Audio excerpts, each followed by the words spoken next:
빌립보서 3장은 매우 심오한 주제를 다루고 있습니다. 이 갈라디아 교회, 갈라디아 지역에도 교회가 있었습니다. 이 갈라디아 교회에 이단이 침투했는데 거짓 선생들, 거짓 선지자들이 이 갈라디아 교회를 혼란하게 만들고 있었는데 동일하게 빌립보 교회에도 이 거짓 선지자들이 들어온 상황. 그래서 이 거짓 선생들, 거짓 이단이죠. 어떻게 보면 이단인데 이들은 구원받기 위해서 예수 믿는 것으로 충분하지 않고 유대교에서 이야기하는 할례와 여러 가지 규례들을 지켜야 구원이 완성된다. 이런 가르침을 빌립보 교회 안에서 가르치기 시작했다는 것이죠. 그러니까 참된 복음이 아니라 거짓 가르침을 통하여서 교회를 어지럽히고 있는 그런 상황을 사도 바울이 이제 알게 된 것이죠. 이들은 한마디로 말해서 율법주의자들 이렇게 불려졌습니다. 이들의 가르침은 참된 기독교가 아니었다라는 것이죠. 그래서 우리가 참된 기독교가 무엇인가, 복음이 무엇인가를 빌립보서 3장을 통하여서 다시 한번 돌아볼 필요가 있는 것이죠.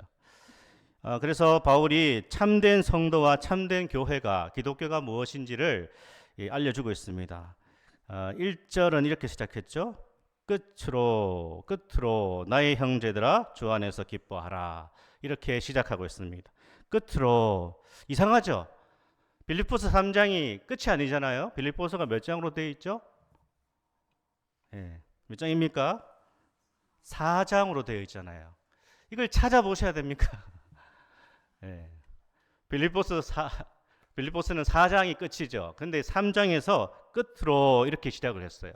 영어 성경에는 finally 이렇게 마지막이다 이렇게 했는데 이상합니다. 끝이 아닌데 왜 끝이라고 했을까? 일종의 강조입니다. 거기다 이제 적어 놓으셔도 돼요. 강조죠, 강조. 중요하다. 바울이 이제 빌립보 교회에 편지를 쓰고 있었는데 물론 대피를 했습니다. 바울이 불러주고 대필자가 대피를 했는데 편지를 쓰고 있는 가운데 누군가가 빌립보 교회의 상황을 바울에게 알려준 것이죠. 거짓 가르침이 빌립보 교회 안에 있습니다. 바로 율법주의자들, 이들이 교회를 혼탁하게 하고 있습니다 라고 하니까 바울이 쭉 이어나가던 것을 멈추고 지금 이 문제를 지금 다루고 있다는 것입니다. 왜냐하면 이 사태가 굉장히 심각하니까요. 할 얘기가 많지만 뒤에, 그러나 이 이단의 문제, 거짓 가르침의 문제는 복음을 굉장히 위협할 수 있는 것, 우리의 참된 신앙을 흔들 수 있는 문제라고 생각했기 때문에 사도 바울이 지금 끝으로 이렇게, 우리나라 번역에서는 이렇게 끝으로라고 했지만 말하자면 이런 거 있고 이 부분을 강조하고 있는 것이죠. 그래서 마치 끼어든 것처럼 보입니다. 사실은 여기에서 3장 1절부터 4장 3절까지가 빌립보서에서 추가된 내용이다 그렇게 알려집니다. 한번 넘겨보시면 4장 3절까지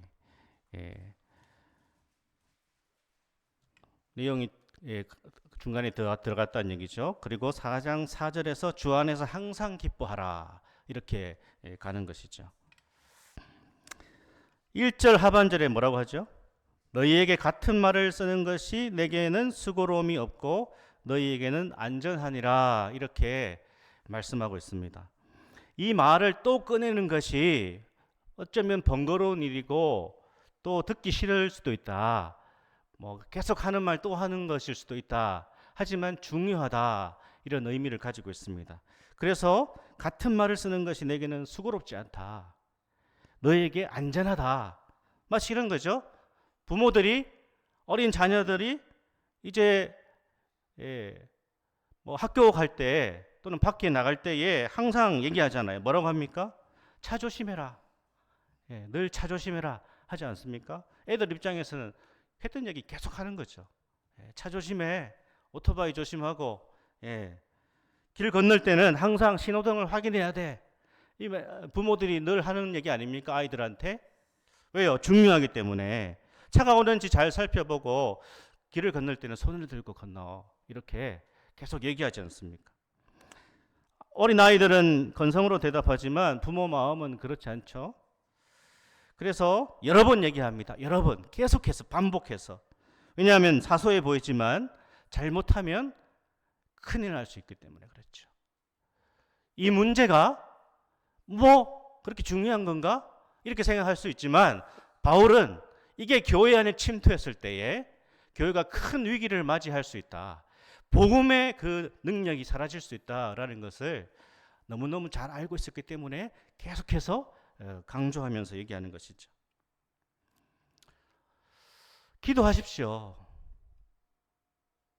또 저 소리인가? 예배를 중요하게 여기셔야 돼요. 주일 성수. 예배는 빼먹지 마십시오. 또 그 얘기. 목회자들 하는 얘기, 늘 그 얘기. 전도하시죠. 전도해야 됩니다. 한 영혼을 품어야 됩니다. 늘 그 얘기. 늘 그 얘기죠, 뭐.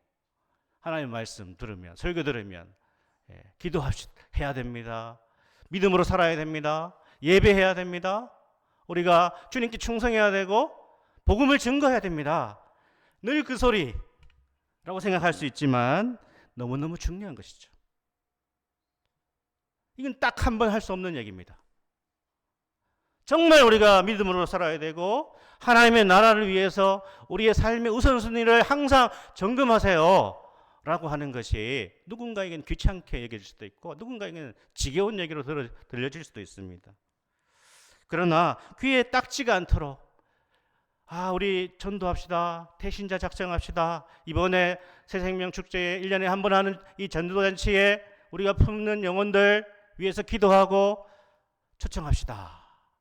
계속 얘기할 수밖에 없는 이유는 중요하기 때문에. 사도 바울이 그런 심정으로 교회 안에 들어온 이단 문제를 반복해서 거론하고 있습니다. 아무리 자주 반복해도 자기에게 수고롭지 않다. 이건 수고로운 일이 아니다. 그래야 빌립보 성도들이 안전하다. 영적으로 안전하다. 그렇게 지금 말씀하고 있습니다. 성도들이 안전할 수 있다면, 교회가 건강할 수 있다면, 교회가 은혜롭고 교회가 세워질 수 있다면 100번, 1000번이라도 할 수 있다라는 것이죠. 그래서 바울은 빌립보 교회 안에 침투한 이단들을 아주 매섭게, 아주 무시무시하게 비난합니다. 뭐라고 하죠? 2절에 보면 개들을 삼가하고. 오늘날도 개라는 표현은 굉장히 모욕적인 말인데 바울은 사실 부드러운 사람이잖아요. 바울은 사랑의 사도고 참으로 성령의 사람인데 여기에 대해서는 개들이라고 합니다. 개들을 삼가고 행악자들을 삼가고 몸을 상해하는 자들을 삼가라 이렇게 말씀하고 있습니다. 개들 줄을 꺼보세요. 이들을 뭐라고 표현했습니까? 개들이라고. 그리고 행악하는 자들, 악을 행하는 자들, 몸을 상해하는 자들 이렇게 표현하고 있습니다. 특별히 여기 몸을 상해하는 일은 뭐죠? 살갗을 잘라낸다, 피부를 벗긴다 이런 뜻이에요. 이것은 할례를 의미합니다. 할례. 그러니까 이스라엘 백성들이 태어난 지 8일 만에 모두 할례를 받잖아요. 할례는 구약에서 하나님의 언약 백성이라는 표시입니다. 그러니까 할례를 행함으로 이제 외적으로 나는 하나님의 택한 백성이다라는 표시가 할례, 오늘날 세례라고 볼 수 있죠. 세례 받는 사람은 나는 이제 하나님의 자녀가 되었습니다. 나는 예수님은 나의 구주로 영접했습니다. 라는 것이 세례 받는 것이잖아요. 할례도 그런 것이죠. 그래서 유대인들은 이방인들을 뭐라고 불렀는가 하면 무할례자들 이렇게 불렀습니다. 무할례자들이 뭐죠? 없을 무, 할례가 없다. 그러니까 이방인들은 할례를 받지 않았기 때문에 하나님과 상관이 없다. 하나님의 자녀가 아니다. 그렇게 지칭을 했습니다. 그런데 바울이 여기서 경계하는 사람들은 할례를 구원의 조건으로 제시하고 있더라는 것이죠. 구약의 그 할례를 지금 신약에 가져와서 이것이 구원의 조건이다. 너희가 예수를 믿지만, 예수님 믿지만 할례를 받아야 돼. 그래야 구원받을 수 있어. 오늘날 로마 가톨릭 천주교회도 그렇게 말합니다. 우리의 구원이 완성되기 위해서는 예수님을 믿어야 되지만 교회가 베푸는 그 세례를 받아야 구원을 받을 수 있다라고 하지만 개신교회는 그렇게 말하지 않습니다. 세례 받는 것이 너무나 귀한 거지만 예수 그리스도를 믿음으로 구원받는 거예요. 내가 예수님 믿는다라는 것을 공동체 안에서 드러내고 나의 믿음을 드러내는 것이 이 세례지만, 세례 받았다고 해서 무조건 구원받는 것이 아니라 자기 마음에 예수 그리스도를 구주로 믿음으로 영접하는 그 사람에게 구원이 찾아오는 것입니다. 이것을 분명하게 해야 되는 것이죠. 그래서 예수님을 믿지만 어떤 사람이 세례를 못 받았어요, 교회에서. 그래도 구원받는 것이죠. 가장 좋은 것은 예수님을 믿고 세례도 받아야 되는 것인데, 그러나 그 사람이 어떠한 사정으로 예수님은 믿지만 이 교회에서 베푸는 외적 세례를 못 받았다고 해서 그 사람이 구원 못 받는다라는 것은 개신교의 가르침이 아니에요. 성경의 가르침이 아니라는 것입니다. 그런데 이 거짓 선지자들은 이 구약의 할례를 안 받으면 구원받지 못한다, 이렇게 빌립보 교회 성도들을 가르치기 시작했다라는 거예요. 할례도 받아야 되고 구약에서 말하는 그 율법의 그 여러 가지 규칙들, 특별히 율법에서 말하는 그 음식만 먹어야 된다, 이렇게 가르쳤다라는 것이죠. 예를 들면 돼지고기 이런 거 먹으면 안 된다라는 거예요. 구약에서는 돼지가 부정한 음식이잖아요. 그래서 교회에서도 돼지고기 먹으면 안 된다, 이렇게 막 가르친 거예요. 사랑하는 여러분, 우리는 돼지고기를 먹습니까, 안 먹습니까? 저는 어제도 먹었습니다. 우리 집에 아이들이 사랑하는 음식이 돼지고기인데, 삼겹살. 예수님께서 구약의 모든 그런 의식들은 십자가에서 다 끝을 내셨고, 우리는 그런 것에 전혀 제약을 받지 않습니다. 순대도 먹을 수 있는 거고요, 선지국도 먹을 수 있는 거죠. 그런 것으로 우리 구원이 결정되는 것이 아닌데, 오늘날 복음을 온전히 이해하지 못한 사람들은 이런 엉뚱한 가르침으로 혼란스럽게 한다는 것이죠. 이 사람들은요, 예수님을 믿었지만 예수님으로 충분하지 않다, 이렇게 가르치는 거예요. 예수님으로 충분하지 않습니까?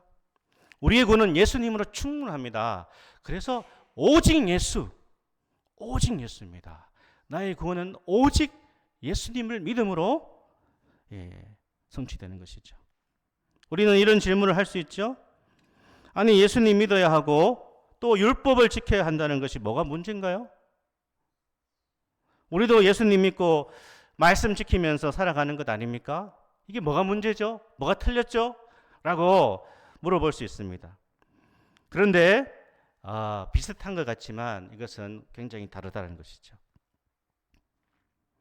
그게 아니다. 바울은 예수 믿고 이 할례를 받고 구약의 규례들을 지켜야 구원받는다라고 하는 것이 어떻게 보면 맞는 것 같지만 굉장히 복음을 훼손하는 것이다 라고 지금 강조해서 말하고 있습니다. 갈라디아서도 똑같아요.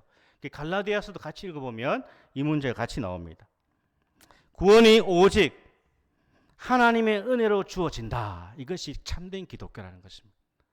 사랑하는 여러분, 구원은 오직 하나님의 은혜로 예수 믿음으로 주어짐을 확신하기를 축복합니다. 아멘.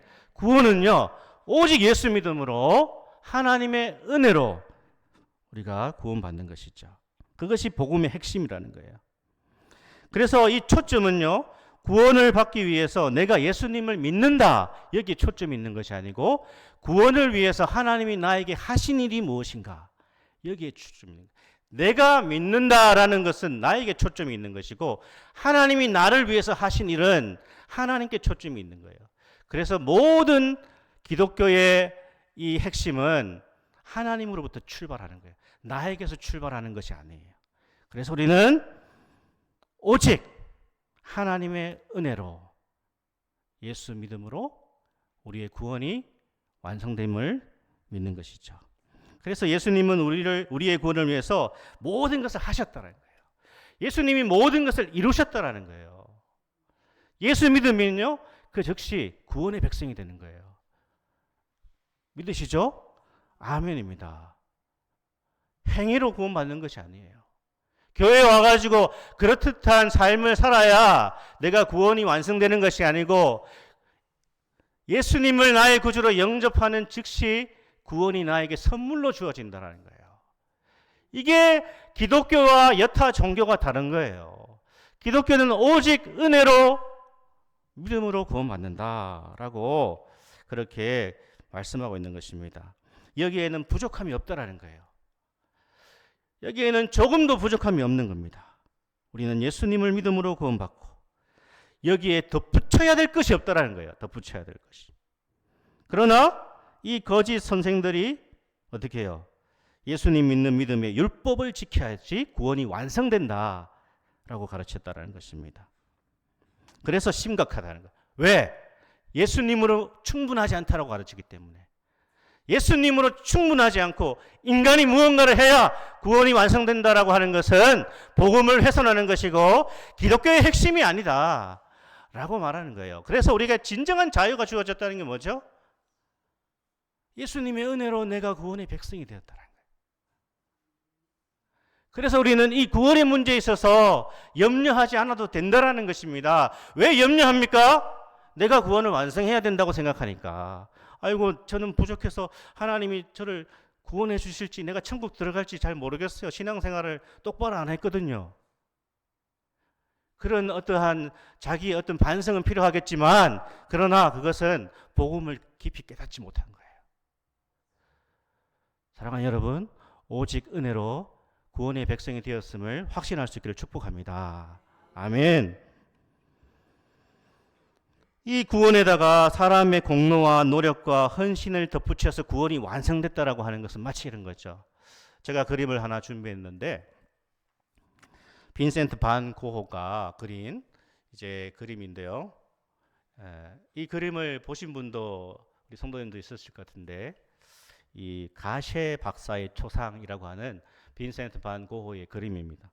한 남자가 책상에 팔을 이렇게 기대고 묘한 표정을 짓고 있죠. 저 그림이 어떻게 보이십니까? 나도 그릴 수 있겠다. 그렇게 얘기해 주십니까? 근데 제가 저기 구글에서 보니까 이 가셰 박사의 초상이라고 하는 빈센트 반 고흐의 그림이 자그마치 얼마겠습니까? 1660억. 우리 성도님들은 돈이 너무 많으신 것 같아요. 놀라지도 않고 1660억. 뭐 그 정도야 뭐. 저 그림 한 장이 1660억입니다. 놀랍지 않습니까? 그런데 저 가셰 박사의 초상이라고 하는 고호의 저 그림, 누군가 저 그림 딱 보니까 뭔가 부족하다. 그래서 자신이 미술 학도예요. 미술을 전공했습니다. 그래가지고 저 진품이 있는 곳을 만약에 갈 일이 없겠지만 가서 저 그림을 보니까 뭔가 완성도가 약하다 해서 자신이 붓을 들고 저 가셰 박사의 초상 저 그림에다가 덧칠을 했다. 어떻게 되겠습니까? 바로 잡혀가고죠. 바는 거죠. 덧칠을 하는 순간 저 그림은 1660억에서 6천원이 될 수도 있겠죠. 그런 거라죠. 오직 은혜와 믿음으로 우리의 구원이 이루어진다라는 것에 무언가를 덧붙이는 것은 마치 저런 것입니다. 하나님이 우리에게 주신 구원은 은혜의 선물이라는 것이죠. 우리가 이 구원을 위해서 보탤 것이 전혀 없다. 구원의 은혜는 그대로 받아야 되는 것입니다. 우리가 무엇을 해야 구원이 완성되는 것이 아니에요. 이미 구원은 우리에게 주어졌음을 믿을 수 있기를 축복합니다. 아멘. 그런데 여기에서 끝나면 안 된다고 제가 계속 말씀을 드렸죠. 우리는 은혜로 구원받습니다. 그러면 거기에서 끝입니까? 아니요. 구원받은 백성들은 구원의 은혜에 합당한 믿음의 삶을 또 살아가는 것이죠. 그래서 우리가 이런 말을 하죠. 하나님은 있는 모습 그대로 우리를 부르시고 사랑하신다. 있는 모습 그대로 오시오. 우리가 사람들을 전도하고 교회로 초청할 때 아이고 술 끊고 담배 끊고 생활 정리하고 교회 오세요. 그렇게 하면 안 되잖아요. 담배 피우시고 술 마시고 뭐 그렇게 세상에서 아무렇게 살아가도 하나님 당신을 사랑하시니까 교회로 오세요. 예수님께로 오세요. 이렇게 초청하지 않습니까? 하나님 우리를 부르실 때에 조건 없이 부르세요. 그러나 하나님은 우리를 있는 모습 그대로 두시진 않아요. 이스라엘 백성을 하나님이 구원하시는 은혜로 구원하셨지만 어떻게 합니까? 내가 거룩하니 너희도 거룩할지어다 말씀하시잖아요. 내가 은혜로 너희가 새 사람 되게 정말 다리 밑에서 거지처럼 그렇게 소망 없이 살아가던 너희를 내가 불러서 이 엄청난 이 부유한 자의 양자를 삼아 주었으니까 이제 그 양아버지에 어울리는 삶을 살아라. 이것이 우리의 부르심이라는 거예요.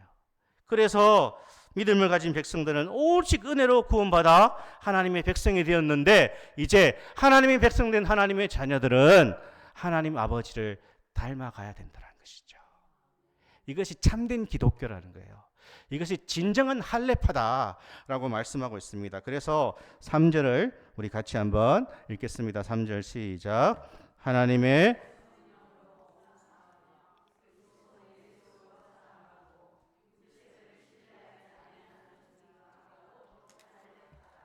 아멘. 표준 새 번역 성경 이렇게 번역하고 있습니다. 한번 밑에 거 한번 읽어볼까요? 하나님의 영으로 예배하며 그리스도 예수 안에서 자랑하며 육신을 의지하지 않는 우리들이야말로 참으로 할례 받은 사람입니다. 아멘. 이렇게 번역하고 있어요. 그러니까 우리나라 지금 개역 개정은 성령으로 봉사하며라고 되어 있는데 원래는 하나님의 성령으로 예배하며 이렇게 되어 있습니다. 그러니까 진정한 할례파, 하나님의 은혜로 구원받은 하나님의 백성들은 그 은혜에 보답하는 삶을 살아가는데 세 가지 특징이 나타난다. 그게 뭐예요? 첫 번째가 우리는 하나님의 성령으로 봉사해야 된다라는 것이에요. 그러니까 진정한 은혜로 구원받은 백성들은 성령으로 봉사한다. 성령으로 예배하고 성령으로 모든 것을 다 감당한다는 뜻이에요. 우리는 성령 안에서 예배하고 있습니까? 성령님이 충만히 역사하는 예배를 사모하고 있습니까? 성령의 감화가 예배 가운데 나타나기를 원합니까? 어떤 분이 그런 얘기를 하시더라고요. 저한테 전화를 해서. 자기가 교회를 지금 찾고 있는데 참 어떤 교회 가보니까 자신이 너무 막 차갑다라는 거예요. 느낌이. 너무 냉랭하다라는 거죠. 그분 표현에 마치 선인장 밭을 지나가는 것처럼 너무 막 그런 차가움이 느껴지는. 근데 이제 그분이 하고 싶은 말은 이제 유튜브를 통해서 우리 교회 이제 유튜브를 봤다라는 것입니다. 결론은요, 많은 얘기, 참 은혜가 된다 무슨 얘기 막 하시다가 결론은 나중에 한번 찾아뵙겠습니다. 뭐 그렇게 얘기는 하셨어요. 근데 이제 그분이 얘기하고 싶은 거는 참 자기는 성령의 뜨거운 역사가 나타나는 은혜로운 그런 예배를 사모합니다 라는 것이죠. 그래서 우리가 정말 하나님의 성령으로 예배하고 있는가? 성령의 기름 부으심이 우리의 예배 가운데 나타나고 있는가? 성령의 기름 부으심과 성령의 충만함은 그냥 주어지는 것이 아니잖아요. 사모하는 자에게, 사모하는 공동체에게 주어지는 것입니다. 제가 성령 충만해야 되고 우리 성도님들 모두가 주중의 삶 속에서도 하나님의 은혜를 사모하고 성령의 은혜를 사모하고 우리 주일 예배와 우리 공동체의 모임에 성령의 은혜가 나타나기를 원합니다. 그런 마음으로 늘 기도하셔야 됩니다. 예배당에 나와서 기도하시고 늘 그 가정에서도 삶의 자리에서도 그런 마음으로 성령의 충만함이 나타날 수 있도록 우리의 목사가 아무리 잘한다고 해서 아무리 똑똑하다고 해서 또는 우리가 아무리 기교가 좋다고 해서 성령의 역사가 나타나는 것이 아니라 성령의 역사와 기름 부으심은 하나님께서 은혜를 사모하는 자에게 공동체에게 허락하시는 것입니다. 그런 역사가 일어날 수 있도록. 그래서 참된 기독교는 무엇인가라고 했을 때 하나님의 성령으로 봉사한다. 하나님의 성령으로 예배한다. 라는 것입니다. 사랑하는 여러분, 우리가 형식적인 예배가 아니라 정말 우리의 마음을 쏟아서 하나님을 찬양하고 예배하고 하나님의 말씀을 사모하여서 하나님께서 충만히 우리의 예배 가운데 역사하실 것을 기대하고 사모하고 있습니까? 아니면 아유 빨리 오늘도 주일 예배 끝내고 그냥 뭐 쉬어야 되겠다. 그런 마음은 없으실 것입니다.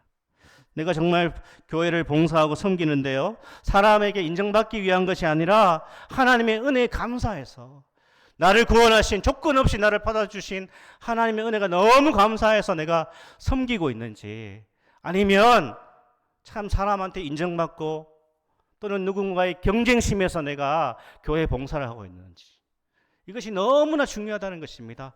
그래서 진정한 할례파는 성령으로 봉사하는 자들이다 라고 말씀하고 있습니다. 우리가 그렇다면 진정한 그리스도인이라는 거예요. 성령으로 봉사하는 것은 하나님의 자녀로 봉사하는 거예요. 하나님의 자녀.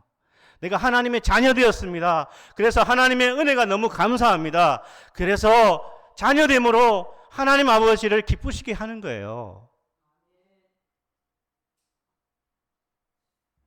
진짜 훌륭한 자녀는 부모에게 뭐 하나라도 뜯어내기 위해서 부모한테 이렇게 하는 게 아니잖아요. 정말 부모의 사랑과 은혜가 너무 감사해서 뭐라도 하나 더 해드리고 싶고 찾아보고 싶고 연락하고 싶은 그 자체의 기쁨을 느끼는 것이 진짜 훌륭한 자녀 아닙니까? 철든 자녀 아니겠습니까? 하나님의 성령으로 봉사한다는 것은 하나님의 백성으로, 하나님의 자녀됨으로 그 은혜가 너무나 감사해서 주님을 섬기는 거예요. 여기에 잡음이 왜 필요합니까? 하나님의 자녀됨의 영광이 우리에게 회복되기를 소망합니다. 그러면 교회 봉사하면서도 감사해서 사람들이 뭐라고 하든지 간에 뭐 뒷담화를 하든 앞담화를 하든지 간에 상관없어요. 난 주님의 은혜에 감사해서 내 할 도리를 하는 겁니다. 주님의 교회를 섬기는 것이 나에게 기쁨이 되고 나에게 보람이 되고 의미가 되는 거예요. 그래서 나가서 전도도 하는 것이고 주방에서 힘든 일 하는 것이고요. 교회를 돌아보는 것이고 성도들을 돌아보는 것 아니겠습니까? 이게 자녀됨의 영광이에요. 자녀됨의. 하나님이 나한테 해준 게 뭐가 있어요? 부모가 나한테 해준 게 뭐가 있어요? 다른 자식들은 잘만 나가던데 이것도 해주고 저것도 해주던데 엄마 아빠가 나한테 해준 게 뭐가 있어요? 이 철딱선이 없는 거죠.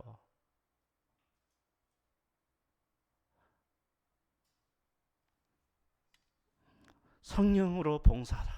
성령으로 예배하라. 이것이 참된 할례파다. 이것이 진정한 기독교다 라고 말씀합니다. 또 뭐라고 하죠? 예수, 그리스도 예수만 자랑한다라고 말합니다. 세상엔 두 종류의 종교밖에 없습니다. 하나님을 주인으로 모신 종교와 자기가 주인 되는 종교밖에 없어요. 내가 주인 되어가지고 신의 도움을 빌어서 내가 주인 행세를 그럴듯하게 할 수 있도록 신을 끌어오르는 것이 기독교의 다른 종교예요.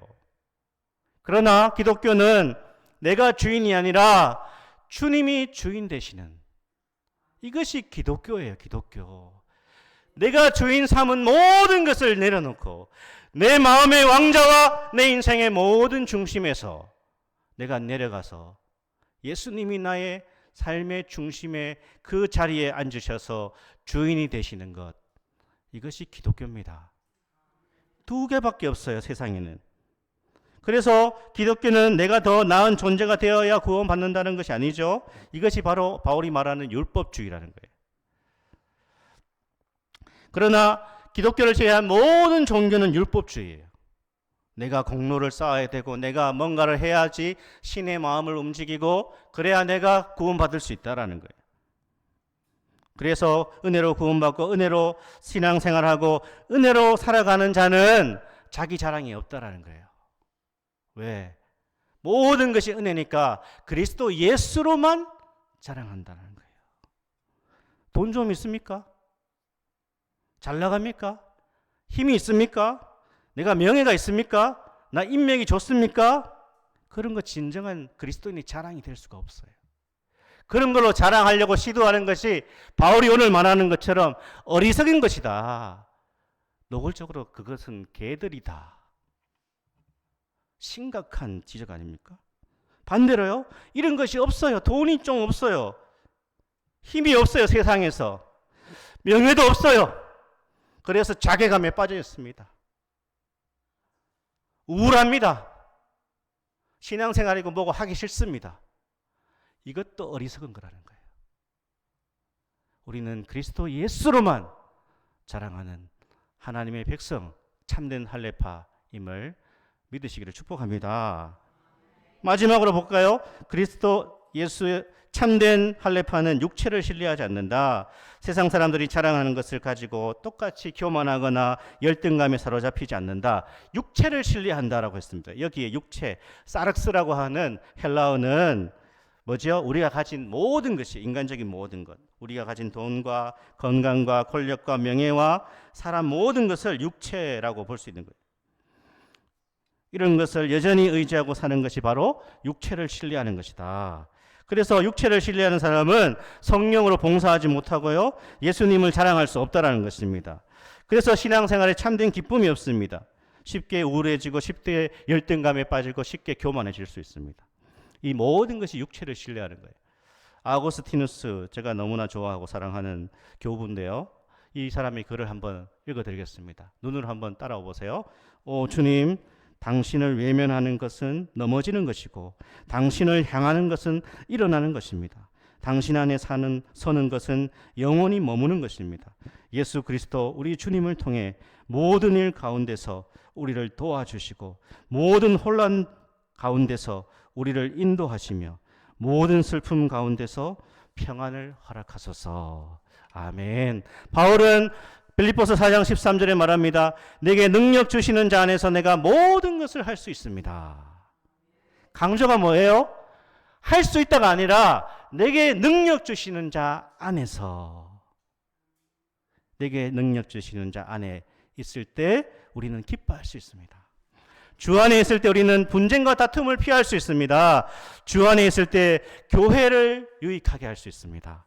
주 안에 있을 때 우리는 어떠한 고난이 와도 참고 인내하며 주님의 선하심을 바라보며 낙심하지 않을 수 있습니다. 절망하지 않을 수 있습니다.